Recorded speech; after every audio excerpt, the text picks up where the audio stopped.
저는 어려서부터 성공에 목말라 있었습니다. 반드시 성공하겠어. 이 사회가 내가 없으면 되지 않는 그런 사람이 될 거야. 꼭 성공해서 보란 듯이 잘 살아주겠어. 어렸을 때부터 욕망이 넘쳐 흘렀던 저는 이런 생각을 하며 자랐습니다. 제가 이렇게 성공에 미쳐있던 데엔 제 성장 배경과 관련이 있습니다. 저는 5살에 갑자기 보육원에서 생활하게 됐습니다. 정말 말 그대로 생이별이었습니다.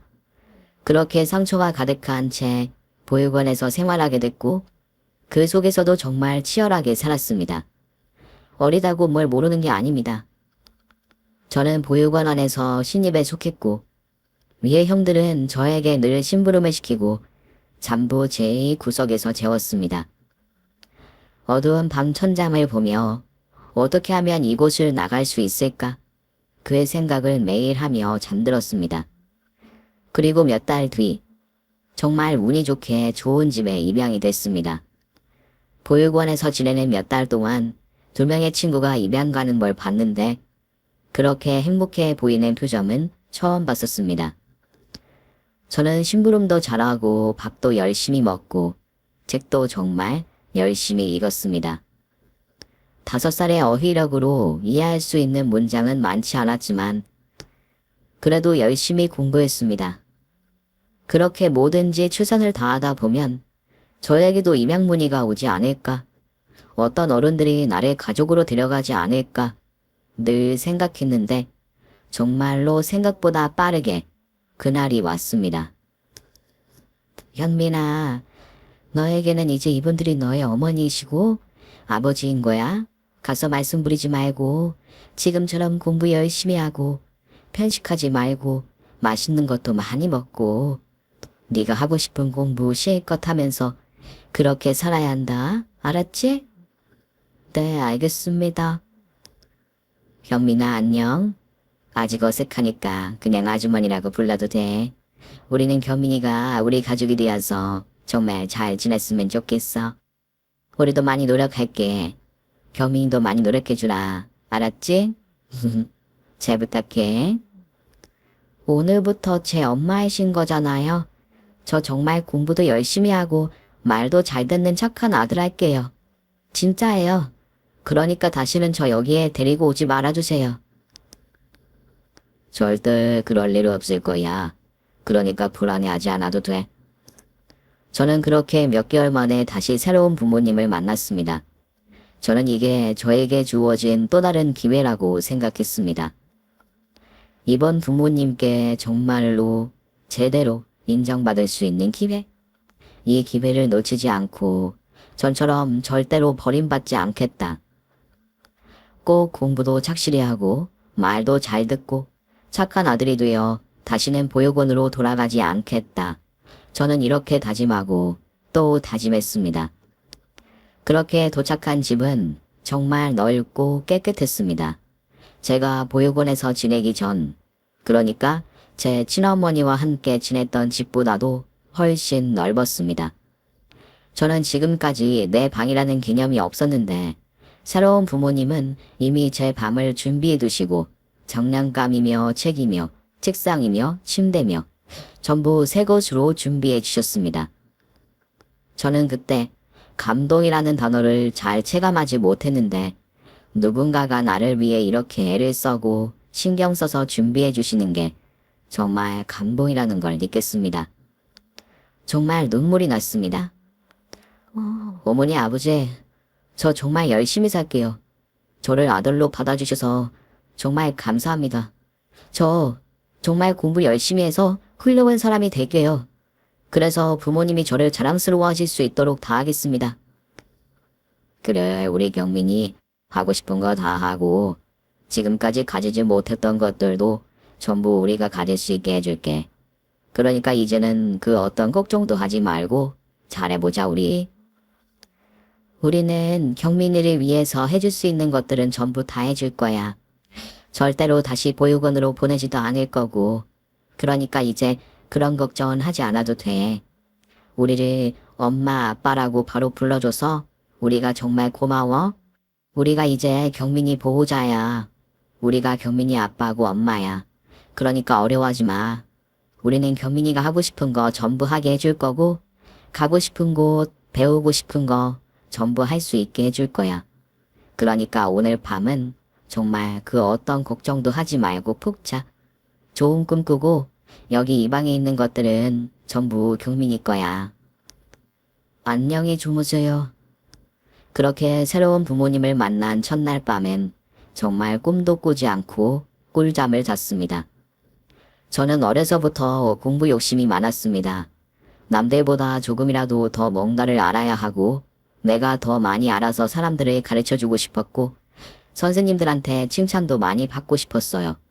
기계를 다루는 건 재주도 없었지만 흥미도 생기지 않아 저는 인문계를 선택했고 제가 어떤 선택을 할 때마다 양부모님은 저에게 항상 훌륭한 조언을 해주셨습니다.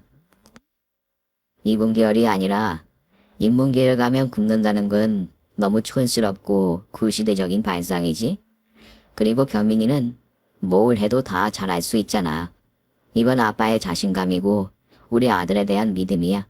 지금 이렇게 글도 잘 쓰고 말도 논리적으로 잘하는데 인문계열 간다고 아무것도 못한다는 건 말도 안 되지. 그것도 우리 아들이. 전교 1등을 놓쳐본 적이 없었던 저는 정말 고민을 많이 했습니다. 바로 앞에 있는 목표부터 처리했던 저에게 어쩌면 10년, 20년이 넘는 제 미래가 걸린 일인데 어떤 선택을 해야 할지 너무 막막했습니다. 혹시 지금의 선택이 잘못된 선택이 되어 인생이 꼬이면 어쩌나 하는 걱정이 정말 컸습니다. 그런데 이런 고민도 양아버지와 양어머니의 충고와 도움으로 쉽게 넘길 수 있었습니다. 어려서부터 말싸움으로 져본 적이 없는 저는 법대를 목표로 열심히 공부했고 정말로 법대에 합격했습니다. 그것도 1등으로요. 저는 제 결과가 믿을 수 없었습니다. 전국에서 공부 잘한다는 사람은 모두 모인 학교에서 제가 1등이라니. 엄마, 아빠, 제가 1등이래요. 저 수석 입학이래요. 우와. 뭐? 어머 여보, 와서 이것 좀 봐봐요. 경민이가 2% 중에서 1등이래요. 맙소사 경민아. 정말 축하한다. 어쩌면 좋니? 엄마 너무 좋아서 지금 눈물 나려고 해. 어디 봐봐. 아이 잘하다 우리 경민이. 에? 정말 잘했다. 우리 경민이 너무 자랑스러워서 어쩌지? 이 아빠는 정말 이제 더 바랄 게 없다. 이건 전부 우리 경민이가 스스로 만들어낸 결과야. 우리 아들 정말 멋져. 이게 다 엄마랑 아빠가 제가 공부에만 집중할 수 있도록 해주셔서 그래요. 안 그랬으면 저 이렇게 하지 못했을 거예요. 정말 감사합니다. 대학 가서도 놀지만 않고 계속 공부 열심히 할게요. 진짜예요. 무슨 소리야. 대학생이 공부 말고 할 수 있는 게 얼마나 많은데. 할 수 있는 건 다 하고 경험해야지. 지금 하는 경험은 돈 주고도 할 수 없는 것들이야. 괜찮으니까 해보고 싶은 거 다 해봐. 대신 다른 사람을 괴롭게 하는 것들은 하면 안 돼. 너의 기쁨이나 즐거움을 위해서 상대방을 힘들게 하거나 슬프게 하는 건 절대 안 된다. 알았지? 네, 알았어요. 꼭 부모님 대를 이어서 멋지고 훌륭한 법조인이 될게요. 그렇게 저는 법대생이 되었고 대학생이 되었다고 해서 신나게 놀고 먹으러 다니진 못했습니다. 1학년부터 배우고 외워야 할 게 산더미였기 때문입니다. 그렇게 군대도 다녀오고 저는 부모님의 지원으로 유학길에 올라 미국 변호사 자격증까지 취득해서 한국으로 돌아왔습니다. 유학을 끝내고 한국에 돌아오자마자 한국에 있는 대형 로펌에서 스카우트 제의가 들어와 바로 취직에 성공. 이렇게 계속 탄탄대로를 걸어도 되는 것인가 의심이 될 정도로 일이 술술 풀렸습니다. 왜 불안해하고 그래? 물론 인생은 정말 속을 알 수 없는 바다의 파도 같은 것이긴 하지만 잔잔할 때도 있고 거센 파도가 몰아치기도 해. 그런데 너는 거센 파도가 몰아쳐도 잘 이겨낼 수 있는 힘과 능력, 정보를 가지고 있잖아. 그만큼 네가 많이 노력했기 때문에 거친 파도가 몰아쳐도 버티고 이겨낼 수 있는 힘이 있는 거야. 너라고 왜 유학생활이 힘들지 않았겠어? 하다못해 너 음식이 입에 맞지 않아서 몇 달을 고생했잖아.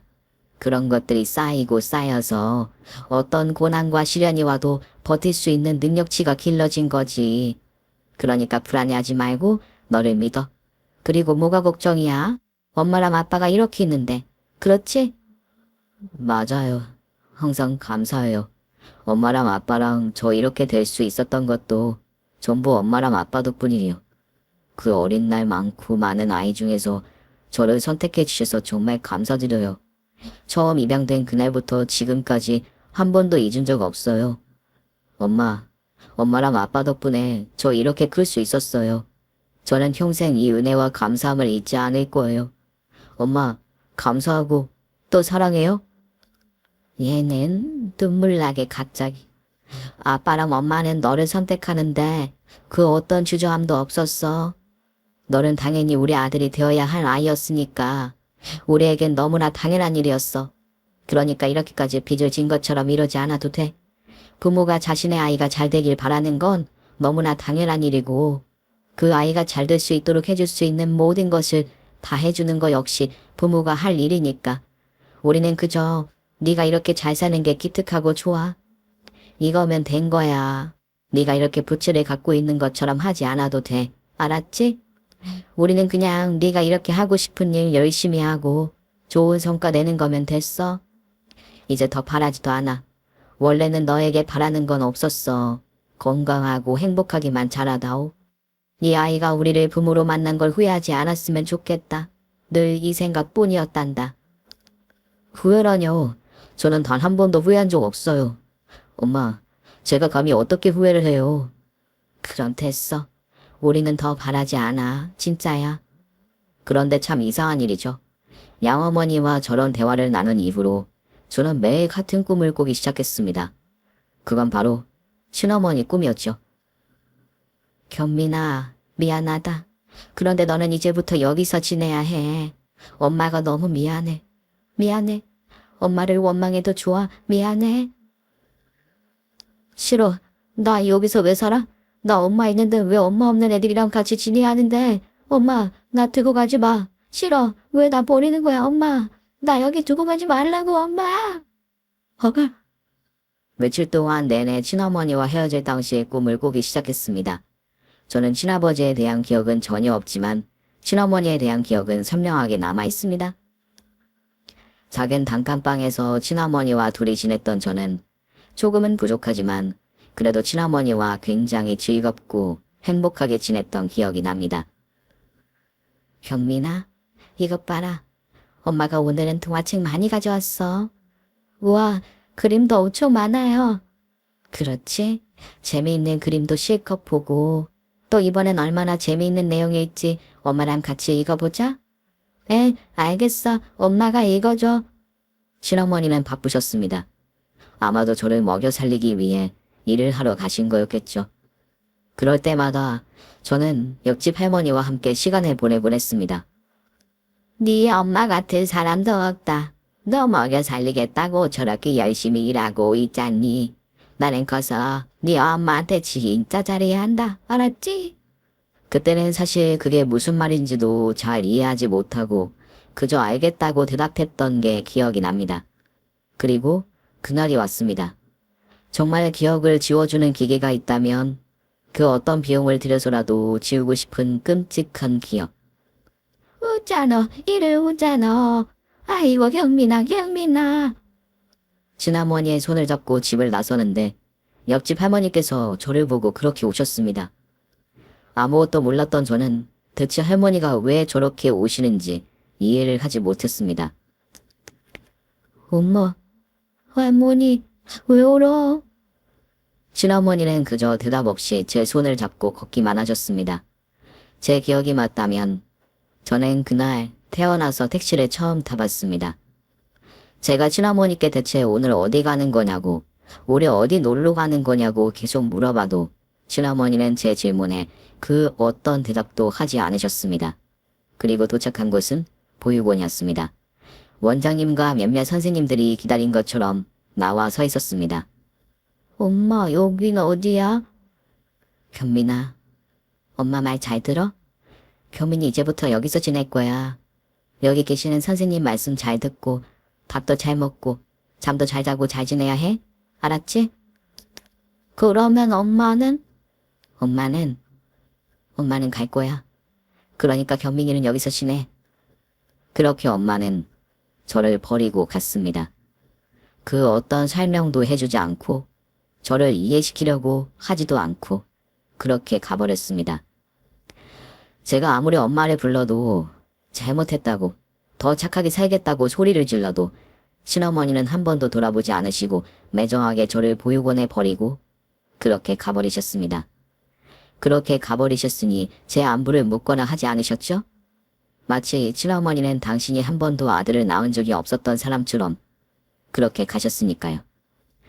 그 뒤로는 당연히 친어머니가 어떻게 사시는지 아니면 이미 돌아가신 건지 어떤 소식도 알지 못한 채 그렇게 살았습니다. 친어머니 역시 제가 살아있는지 어떻게 됐는지 보육원에서 어떻게 지냈는지 입양은 간 건지 아닌지 그 어떤 소식도 들으려고도 찾으시려고도 하지 않으셨습니다. 그때 쌓인 원망과 울분, 화 이런 것들이 모이고 모이면서 저는 무조건 성공하겠다. 친어머니 보란듯이 잘 살겠다 생각하고 그렇게 이 악물고 버텼습니다. 물론 저를 입양해 주신 양부모님께 버림받기 싫어서 더 열심히 한 것도 있지만 친어머니가 버린 아들 엄마 없이 이렇게 자랐다는 걸 위시하듯 보여드리고 싶었습니다. 물론 친어머니를 만날 생각은 전혀 없었지만요. 그런데 이상하게요. 근래 들어 양부모님이 자꾸 친어머니를 찾아볼 생각 없냐고 물어보시는 겁니다. 저는 전혀 생각 없어요. 만나고 싶지도 않아요. 만나서 되도 않는 그런 변명 같은 거 듣고 싶지도 않습니다. 그래도 너를 낳아주신 분이야. 기회가 된다면 손 쓸 수 있다면 찾아뵙는 것도 나쁘지 않을 것 같구나. 저는 생각 없다니까요. 낳아주시면 무조건 감사해야 하는 건가요? 저를 낳아주신 분은 보육원에 저를 매정하게 버리신 분이세요. 그런 사람이 이제 와서 세월이 흘렀다고 아들이 보고 싶겠습니까? 만나도 할 말도 없고 그분이 지금까지 어떻게 살아왔는지 궁금하지도 않고 알고 싶지도 않아요. 그러니까 어머니 아버지도 이 얘기는 다시는 꺼내지 마세요. 어린 날에 일하고 상처가 안 드는 건 절대 아닙니다. 어릴수록 그날의 기억이 더욱 깊이 남아서 커서도 그 상처 때문에 휘청거리기도 한다고요. 저의 그 기억은 뽑아내려고 해도 뽑을 수 없는 너무나 깊은 상처입니다. 앞에서도 말씀드렸듯이 저는 천문학적인 돈이 들어간다고 해도 기억을 지울 수 있으면 지우고 싶은 심정입니다. 마치 처음부터 저를 낳아주신 부모님은 계시지 않고 저를 입양해 정성을 다해 키우신 부모님만 알고 있는 것처럼 그렇게 살고 싶었습니다. 경민이 너는 그때 어렸고 어머님은 당시 어린 너에게 말할 수 없는 그런 상황이 있었을 수도 있잖니? 생각도 하지 않고 싫다고만 하지 말고 그래도 한 번은 생각해봐. 그분은 저를 버리셨어요. 왜 어리다고 아무것도 모를 거라고 생각하세요? 빈말이라도 엄마 봐. 너를 버리는 게 아니다. 괜찮아지면 너를 찾으러 올 거다. 그러니까 백밤만 여기서 자고 엄마를 기다려달라. 이런 얘기라도 해줄 수 있었잖아요. 지키지 못할 약속이라도. 저를 낳아주신 분은 이런 말조차 하지 않았고 처음엔 제가 온 곳이 보육원인지도 몰랐어요. 저는. 정말 그 어떤 것도 설명해주지 않으시고 그냥 저를 버리고 가셨다고요. 이런 분을 지금 찾아서 뭐 어떻게 하라는 말씀이세요? 지금에 와서 그때 하지 못한 원망이라도 쏟으라는 거세요? 제가 굳이 왜 그래야 하는데요? 제 힘 빼면서 그런 짓을 왜 해요? 이제 와서 그때 왜 그랬냐고 물어봐서 뭐 대답이라도 들으면 제 상처가 아물 것 같으세요? 전혀 그렇지 않아요. 이제 와서 제가 그 변명 들어줘야 할 이유가 없잖아요. 할 거였으면 그때 어린 저에게 거짓말이라도 하셨어야 됐다고요. 그러니까 저에게 낳아준 어머니 찾아보라던 말 이제 하지 마세요. 안 그럴 거니까. 이렇게 양부모님과 이렇게 대화한 이후에도 꽤 며칠 동안 꿈에 어릴 적 친어머니와 헤어졌던 장면이 나왔습니다. 저는 식은땀을 잔뜩 흘리며 꿈에서 깨어났고 도움도 되지 않는 이런 꿈 때문에 하루를 망칠 수 없어 더 이른 시간에 로펌으로 출근하며 업무량을 늘렸습니다. 박변, 이번에 일하나 끝나지? 네, 진짜 빡빡했어요. 바로 일 맞는 건 좀 그런가? 어떤 의뢰인데요? A기업 있잖아. 거기 회장님 일인데 이게 상황이 좀 복잡해. 어때? 들어볼래? 박변 이거 들으면 바로 투입해서 같이 일해야 해. 안 그러면 나 얘기 안 해. 에이, 선배, 날 뭘로 보고 당이 해거리고 얘기해 달라고 하는 거죠. 저는 그렇게 쉬지 않고 일 하나가 끝나기가 무섭게 또 다른 일을 하고 일을 하면서도 다른 일을 하면서 몸과 머리를 그렇게 바쁘게 움직였습니다. 다른 생각은 들지 않도록요. 박변, 내 회장님 댁에 좀 다녀와야 할 것 같아. 회장님이 뵙자고 하시네. 조루로.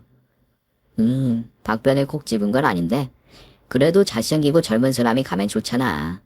나도 그렇고 다른 애들은 내일 사실 자리 비우기가 좀 그래서. 그러니까 박변이 좀 갔다 와줘. 알았지? 네, 알겠습니다. 기업 회장님의 비밀스러운 개인 송사 때문에 로펌이 한번 시끄러웠습니다. 절대 밖으로 이야기가 흘러나가서는 안 됐고 담당한 변호사들도 대표님에게 신신당부를 들었습니다. 하면서 조심하라고요. 그러니 회장님이 직접 로펌으로 나오시는 것보다 담당 변호사님들이 회장님 댁으로 가는 게 당연한 일이었습니다. 저는 회장님께서 보셔야 하는 서류와 새로운 쟁점들을 정리한 것들을 챙기고 선배들의 충고를 듣고 평창동으로 출발했습니다.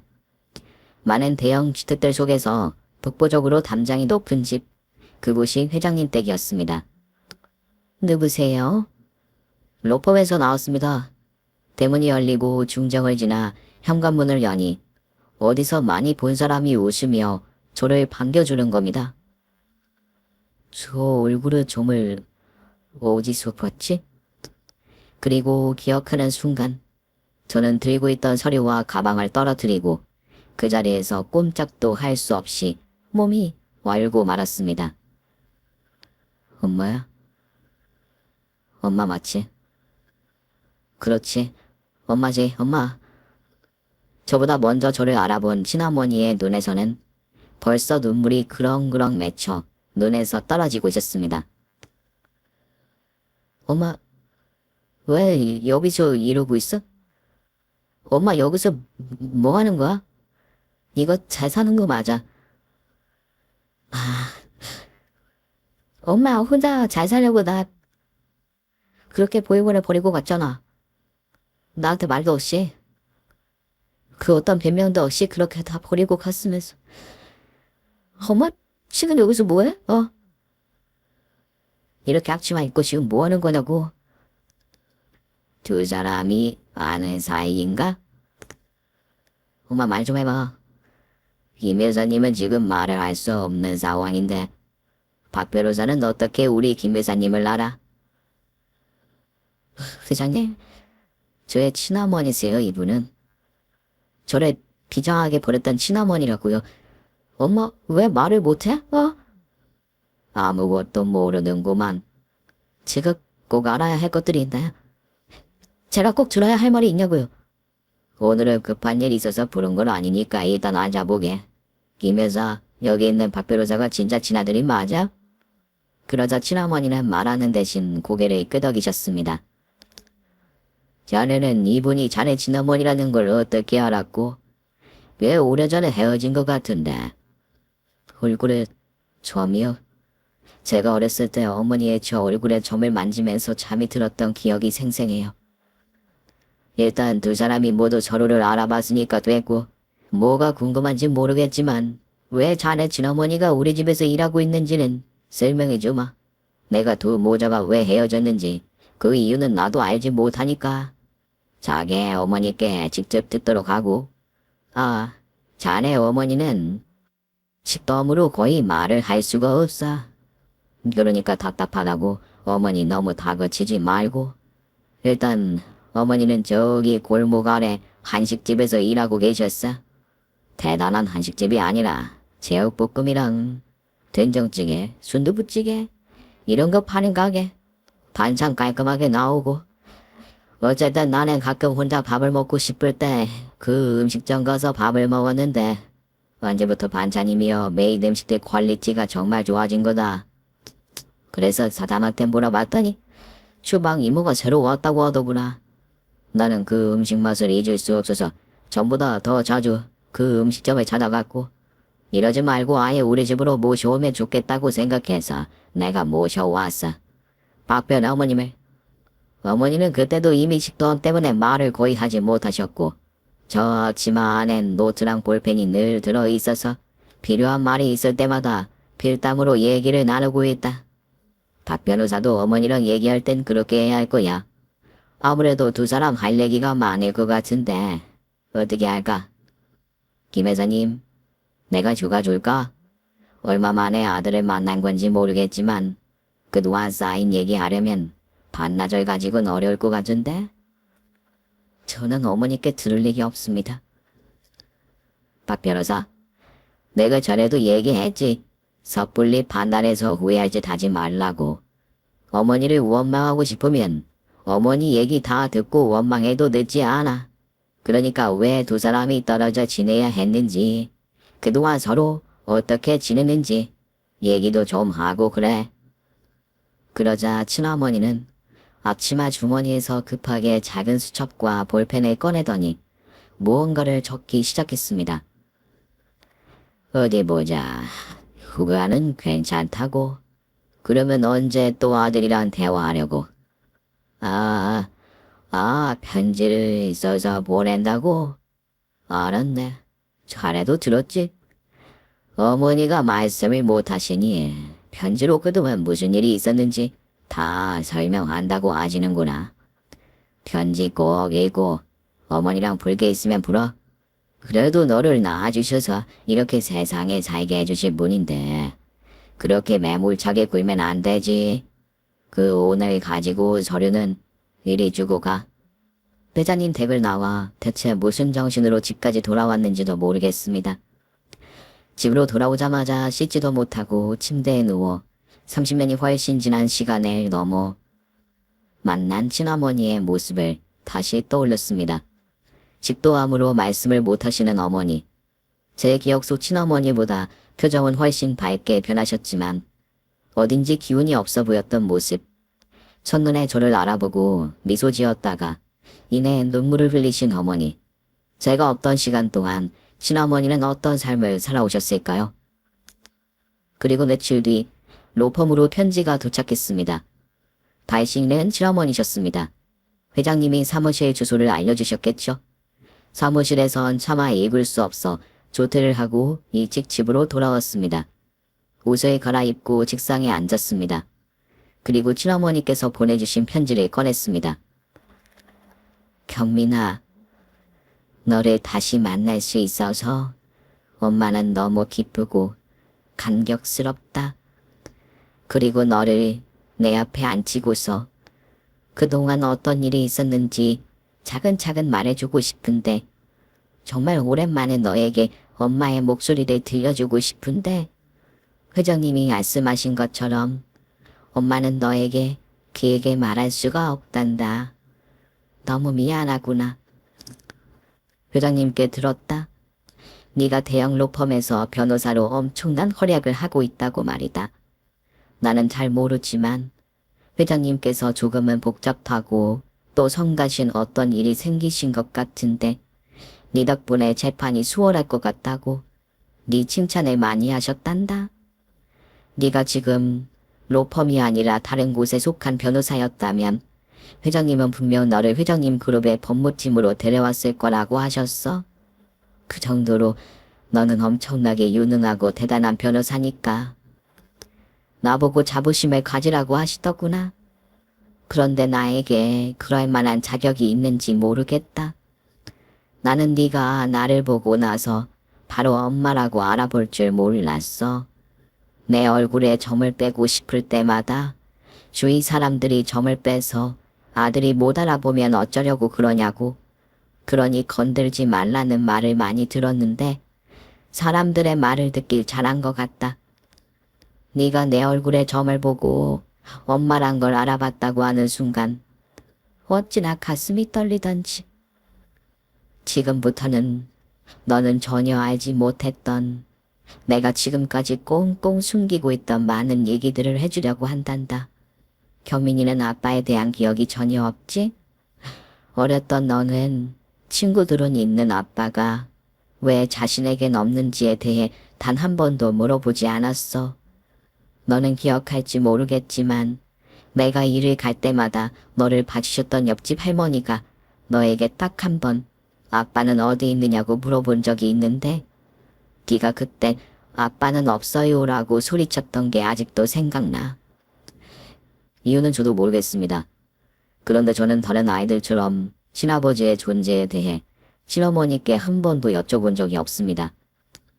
궁금하지 않았고 당시엔 아버지가 옆에 계셔야 하는 이유를 몰랐던 것 같습니다. 그런데 친어머니께서 드디어 친아버지 얘기를 해주신다고 하니 심호흡을 하고 친어머니의 편지를 계속 읽어나갔습니다. 아빠와 엄마는 대학 시절 같은 학교, 같은 과를 다녔었단다. 나는 네가 변호사가 됐다는 걸 알고 너무나도 놀랐어. 왜냐하면 엄마와 아빠도 검사와 변호사를 꿈꿨던 법대생이었거든. 특히 아빠는 교수님들도 인정한 천재였어. 그 어려운 법전을 쉽게 외우는 건 물론 학교 수업 시간에 진행했던 모의 법정에서도 항상 좋은 성적을 거뒀거든.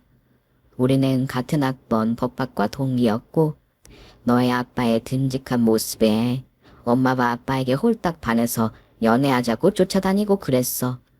아빠의 길고 길었던 군대 시절도 기다려줬지.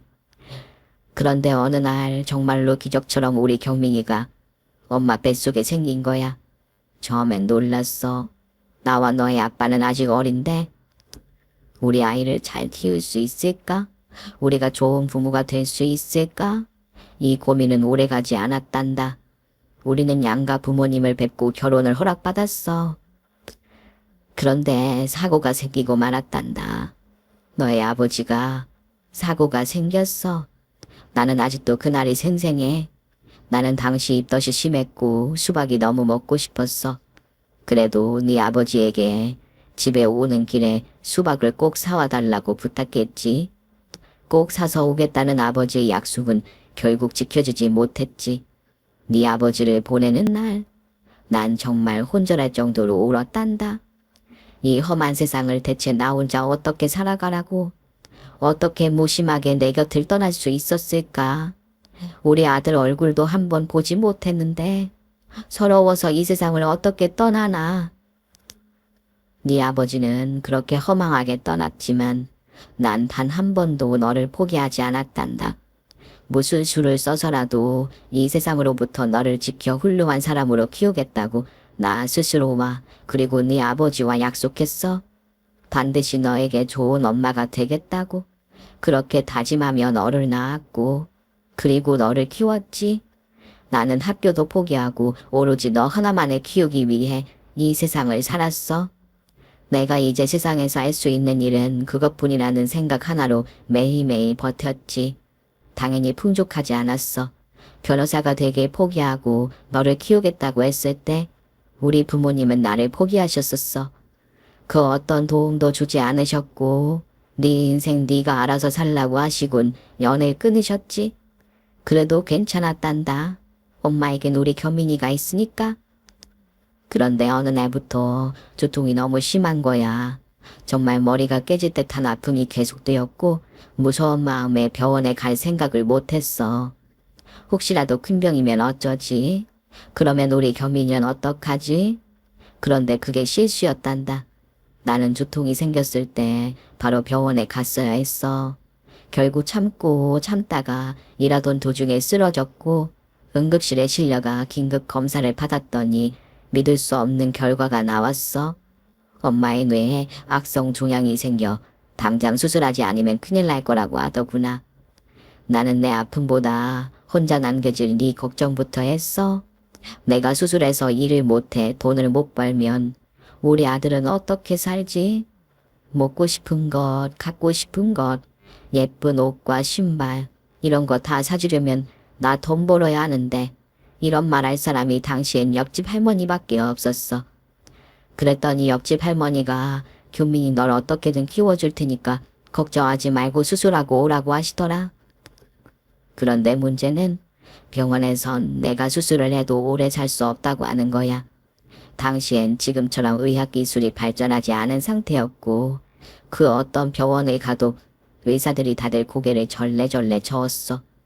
그렇다고 외국에 있는 병원에 갈 수도 없었고 그래서 나는 결단을 내려야 했다. 일단 너를 보육원에 맡기고 수술을 한 다음 반드시 살아남아서 너를 다시 데리고 오리다. 너는 내 아들이니까. 나는 네 아버지와 약속했으니까. 네 옆에서 너를 키우며 너를 지키겠다고 약속했으니까. 그래서 수술 후 반드시 살아남아서 너를 데리고 오겠다고 스스로와 약속하고 어쩔 수 없이 너를 보육원에 데리고 갔어. 너에게 대체 어떤 말을 해야 네가 이해할 수 있을까?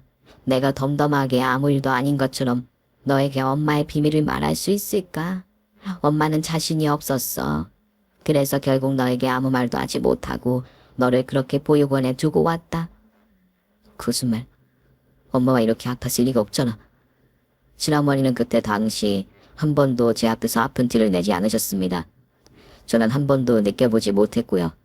그런데 어렸던 저를 키우시면서 저렇게 힘드셨으리라고는 정말 상상도 하지 않았습니다. 눈물이 너무나 남은 편지를 읽을 수 없었습니다. 엄마가 이러면 안 되지.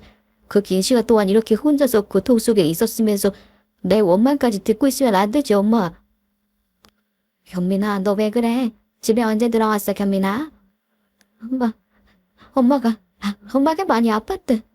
이것 좀 봐봐요. 엄마가 많이 아팠는데 나는 그것도 모르고 엄마를 원망만 했어요. 저 이제 어떡해요, 엄마? 네? 저 정말 어떡해요? 우리 엄마한테 주술해서 저 어떡하려고요? 괜찮아. 경민아, 괜찮아. 너 친어머니를 만났니? 네. 정말 생각지도 못한 곳에서 만났어요. 어머니가 엄마가 저를 보자마자 알아보시곤 울면서 웃으시는데 그 표정이 계속 생각나요. 그런데 말을 하실 수가 없대요. 목소리가 나오지 않으신대요. 그래서 이렇게 저에게 편지를 써주셨는데 엄마 저 마음이 너무 아파서 읽을 수가 없어요. 엄마와 그동안 어떻게 지내셨는지 너무 궁금하네. 도저히 읽을 수가 없어요. 엄마 저 어떻게 해야 해요, 엄마? 양어머니를 껴안고 펑펑 울었습니다. 당시 어렸던 저는 당연히 친어머니를 위해 할 수 있는 일이 없었겠죠?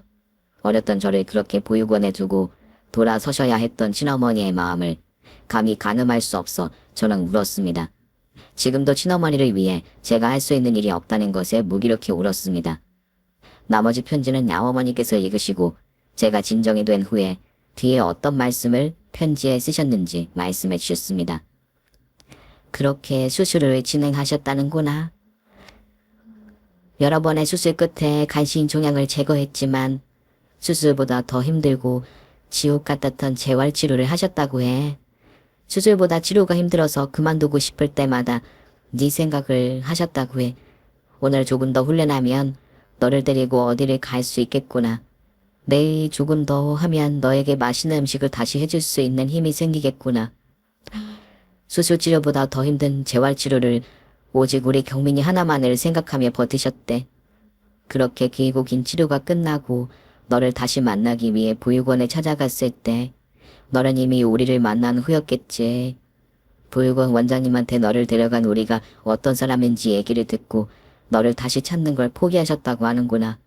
그리고 언젠가는 우리 경민이를 만날 수도 있다는 생각에 어떤 일이든 열심히 하셨대. 그렇게 열심히 식당에서 일하시다가 지금 지내시는 곳에 회장님을 만났고 회장님과 사모님이 많이 도와주셔서 잘 지내고 있다고 하셨어. 그리고 마지막 장은 경민이가 직접 읽어봐야 할 것 같구나. 그러면서 양어머니는 저에게 편지 마지막 장을 넘겨주셨습니다. 그리고 경민아, 네 아버지는 아버지의 고향 바닷가에 계셔. 혹시 아버지가 보고 싶다면, 아버지 생각이 난다면 바다를 찾아가 보렴. 그리고 이건 엄마가 너에게 처음이자 마지막으로 하는 부탁이야.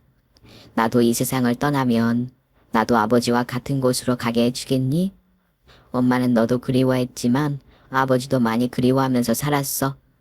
네 아버지가 보고 싶은 순간이 정말 많았단다. 엄마도 이제 아버지를 만나러 갈 날이 얼마 남지 않은 것 같구나. 마지막으로 가기 전에 너를 이렇게 다시 만날 수 있어서 엄마는 정말 기뻐.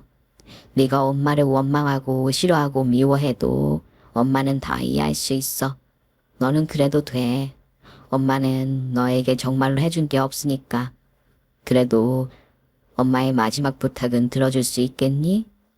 엄마의 남은 소원은 이제 이거 하나야. 네 아버지가 있는 곳에서 엄마도 영원히 안식을 찾는 것. 엄마는 그거면 돼. 편지를 다 읽고 나니 손이 부들부들 떨렸습니다. 엄마, 이게 대체 무슨 말일까요? 아버지 곁으로 갈 날이 얼마 남지 않았다니요. 설마 아니겠죠? 어머니가 그냥 하시는 말이시겠죠? 이거 유언이 아니라 그냥 먼 미래 일을 부탁하시는 거잖아요. 그렇죠? 빨리 그렇다고 말씀해 주세요. 경민아, 내일 엄마랑 친어머니 만나러 가자. 엄마가 같이 가줄게. 저는 로펌에 제사정을 얘기하고 며칠 휴가를 냈습니다. 그리고 다음날 양어머니와 함께 친어머니를 찾아뵈었습니다. 엄마와 양어머니를 본 친어머니는 깜짝 놀라셨습니다. 안녕하세요. 저는 경민이를 키운 사람입니다. 아이고, 인사하지 마세요. 이러지 않으셔도 됩니다. 제가 어머님을 같이 뵙자고 했습니다. 불편하시면 저는 나가 있을게요. 친어머니는 급하게 손사래를 치셨습니다. 그리고 집에 계셨던 사모님께 양해를 구하고 저택의 정원으로 나왔습니다. 친어머니는 저에게 보여줄 것이 있다며 방에 들어갔다가 나오셨어요. 그리고 친어머니의 손에 들린 건 다름 아닌 통장이었습니다. 친어머니는 그 통장을 저에게 주셨고 놀랍게도 통장은 제 이름으로 된 통장이었습니다. 이게 뭐예요, 엄마? 왜 이걸 날 줘요? 그러자 친어머니는 수첩을 꺼내 긴 글을 쓰기 시작하셨습니다. 엄마가 너를 생각하며 모은 돈이야. 네 이름으로 된 통장이니까 네가 가져야 한다. 엄마는 이제라도 너에게 이 통장을 전해줄 수 있어서 기뻐. 엄마, 이게 한두 푼도 아니고 이렇게 큰 돈도 어떻게 나를 줘? 나 못 받아요. 그리고 나 궁금한 거 있어서 왔어요. 엄마가 주신 편지 말미에 쓰여 있었던 내용 있잖아. 그거 무슨 말이에요? 아빠를 만난 날이 뭐지 않았다고? 그거 그냥 하신 말이죠? 그게 무슨 말이에요? 우리 만난 지 얼마나 됐다고? 나 엄마에게 듣고 싶은 얘기가 얼마나 많은데 왜 벌써 엄마는 이별을 준비해요? 우리 그렇게 헤어지고 이제 두 번째 만난 건데. 경민아, 말이 되는 소리가 하세요. 왜 엄마는 자꾸 저에게 설명드리지 않고 저를 떠나실 생각만 하시는 거예요? 네? 손을 벌벌 떠시면서도 저를 진정시키기 위해 친어머니는 제 손을 꼭 잡아주셨습니다. 그리고 친어머니 얼굴을 봤는데 여전히 어머니는 웃으시면서 또 울면서 저를 애처롭게 바라봐 주셨습니다. 저는 이 사실을 믿기 싫었어요. 저는 정말 먼 훗날, 아주 먼 훗날에 친어머니가 돌아가시면 그때 아버지가 계신 곳에 자신을 데리고 가달라고 말하는 거라고 믿고 싶었습니다. 제 손을 잡고 계시던 친어머니는 무슨 결심을 하신 듯 그렇게 또 수첩에 길게 글을 쓰셨습니다. 경민아, 미안해. 이런 엄마라서. 그래도 너를 키워주신 분은 아주 훌륭한 분이시더라. 엄마 너를 그렇게 버리고 갔던 보육원에 가서 얘기 다 들었어. 두 분 다 법조계에서 일하신다며. 너는 우리를 닮아서가 아니라 너를 키워주신 부모님 덕분에 이렇게 훌륭한 변호사가 될 수 있었던 거야. 엄마랑 아빠를 봐. 우리는 학교도 졸업하지 못했잖아. 그리고 엄마가 편지에 쓴 말은 그냥 한 말이 아니야. 엄마는 지금 많이 아파.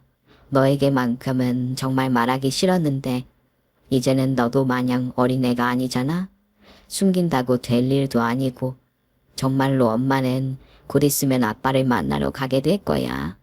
이건 내 의지와 상관없이 진행될 일이고 엄마의 몸엔 이미 너무 많은 암세포가 있어. 회장님께서 정말 여기저기 실력 좋은 의사 선생님들을 만나게 해줬는데 모두가 너무 늦었다고 했어. 그 어떤 치료를 해도 소용없을 거래. 그런데도 엄마가 이렇게 살 수 있었던 건 나 너를 만나려고 그랬던 것 같아. 그러니까 울지 말고 엄마의 마지막 소원만 들어줘. 마지막까지 이렇게 이기적인 엄마라서 정말 미안하다. 엄마가 뭐게 미안해요. 뭐게 미안해. 내가 엄마를 조금 빨리 찾았어야 했는데 저는 아직도 미련하게 엄마 원망만 했어요.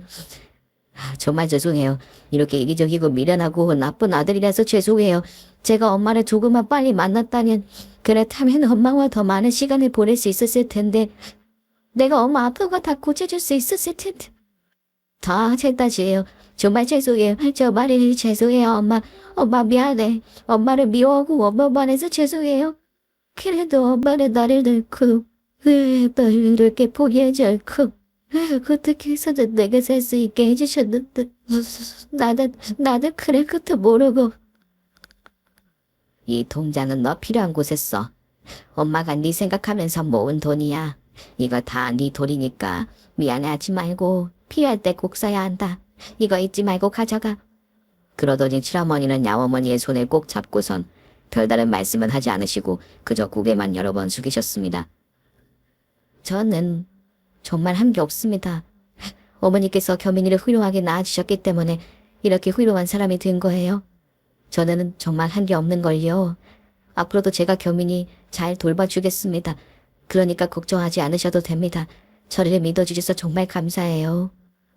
그렇게 저와 친어머니, 양어머니는 울면서 또 웃으면서 따뜻한 시간을 보냈습니다.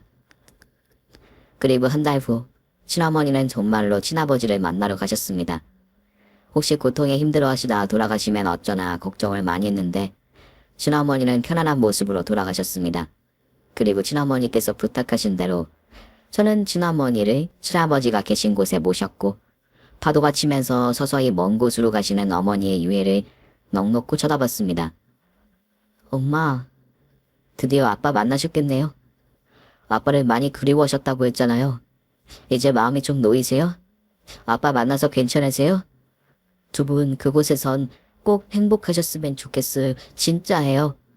그렇게 저는 친어머니를 보내드리고 친어머니께서 저에게 남겨주신 통장은 제가 지냈던 보육원에 저원액 기부했습니다. 상당히 큰 액수였습니다. 간간히 네가 잘 지내고 있다는 소식을 들었는데 이렇게 큰 액수를 기부해 줄 줄은 정말 몰랐어. 이 돈을 우리가 받아도 되는지 모르겠다. 그 돈은 제 친어머니가 저에게 물려주신 유산입니다. 그런데 그 돈을 어떻게 제가 막 써요? 아마 하늘에서 친어머니도 보시곤 대견하다고 생각하실 거예요. 어머니가 정말 힘들게 일하면서 버신 돈을 저금하신 거라고 들었습니다. 정말 한 푼도 당신을 위해 쓰지 않고 모은 돈이라고 하셨어요. 그러니까 원장님, 부디 꼭 반드시 아이들을 위해 사용해 주세요. 어른들의 사리사욕을 위해 사용하지 말아주세요. 꼭 그렇게 아마. 그리고 또 한 가지 일이 있었습니다. 여보, 준비 다 했어? 결혼을 했습니다. 회장님 댁 따님과요. 어머니가 돌아가시고 나서도 저는 일 때문에 회장님 댁을 자주 드나들었고, 네, 그렇게 됐습니다. 내가 당신보다 어머님하고의 추억이 더 많을걸? 부럽지? 그래, 부럽다. 어머님, 그러니까 그때 나도 김 여사님이라고 불렀었지? 어머님이 내가 시험 끝나고 집에 돌아오면 꼭 꿀물을 타주셨어. 시험을 잘 봤으면 달콤함을 마시며 이 기분을 더 즐기라고 하시고 시험을 못 봤으면 당불 마시고 기분 좋아지라고 하셨었지. 그렇게 세심하셨어. 김밥도 많이 싸주시고 만두도 진짜 예쁘게 빚으셨었는데 나 어머님한테 만두 빚는 거 진짜 많이 배웠어. 서울 집 가면 내가 만들어줄게. 알았지? 고마워. 저는 한 달에 한 번씩 아버지와 어머니가 계시는 바닷가를 찾았습니다. 모래시장에 앉아서 한없이 바다를 바라보면 꼭 어머니하고 아버지가 다 괜찮다고 할 수 있다고 파도 소리를 빌려 저에게 그렇게 말씀해 주시는 것 같았거든요. 결혼한 지금은 이렇게 아내와 함께 와서 해변에 거니며 저는 알지 못하는 친어머니와 아내의 추억 얘기를 듣곤 했습니다. 아내는 당시 자신의 집에서 음식을 해주던 친어머니의 모습을 정말 많이 기억하고 있었습니다. 아내를 통해 듣는 친어머니의 얘기는 새롭고 또 정겹고 부러우면서 즐거웠습니다. 가족 누군가는 그래도 친어머니의 모습을 많이 기억하고 있어서 다행이라는 생각도 했습니다. 고마워. 그때부터 당신은 우리 엄마를 좋아하고 따랐잖아. 내가 며느리가 된다는 걸 아셨으면 정말 좋아하셨을 텐데, 그렇지? 그러게. 아들만 키워봐서 딸 키우는 게 이렇게 재밌는 줄 몰랐다고 하셨다면서. 응? 내가 좀 예뻐야지. 이제 정말로 다시는 친어머니를 만날 순 없지만 어머니를 추억할 수 있는 사람과 새로운 가족을 이뤘습니다. 이제 제가 할 수 있는 효도는 이 사람과 잘 살면서 아이도 낳고 행복하고 즐겁게 사는 것이겠지요. 아직도 가슴이 먹먹하지만 그래도 잘 살고 있습니다. 제가 친어머니와 한 번도 뵌 적 없는 친아버지 만나는 날, 그래도 저 열심히 살지 않았냐고 물었을 때 잘했다고 칭찬받고 싶습니다. 제 이야기는 여기까지입니다. 들어주셔서 감사합니다. 오늘 준비한 사연은 여기까지입니다. 재미있게 들으셨다면 구독과 좋아요, 알림 설정까지 눌러주세요. 그럼 저는 다음 사연으로 찾아뵐게요. 오늘도 건강하고 행복하세요.